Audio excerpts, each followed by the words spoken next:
Ibu bapa dah ready ke? Bermula 21 April 2025, semua murid bawah KPM wajib pakai lencana jalur gemilang. Jom tengok cara pakai yang betul. Share dan repost video ni supaya lebih ramai ibu bapa tahu juga. Kenapa tiba-tiba nak laksanakan pemakaian lencana ni? Untuk pengetahuan anda, ia bertujuan untuk pupuk semangat patriotism dan cinta akan negara dalam kalangan murid dan warga pendidik. Golongan yang terlibat adalah murid sekolah kerajaan, murid sekolah bantuan kerajaan, pelajar kolej matrikulasi dan pelatih Institut Pendidikan Guru Malaysia (IPG). Setiap murid akan dapat 2 unit seorang secara percuma. So, untuk pakai lencana ni, anda kena pastikan ia berukuran panjang 5 cm dan lebar 2.5 cm. Material plastik, top epoxy emboss dengan kualiti plastik ABS dan plat kluli. Tak boleh ubah saiz, bentuk atau warna lencana jalur gemilang ya.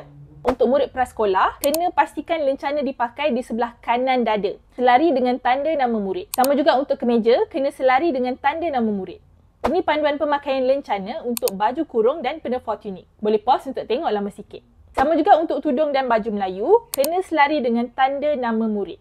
Yang ini pula untuk baju corporate college vocational. Lencana jalur gemilang mesti selari dengan lencana college vocational.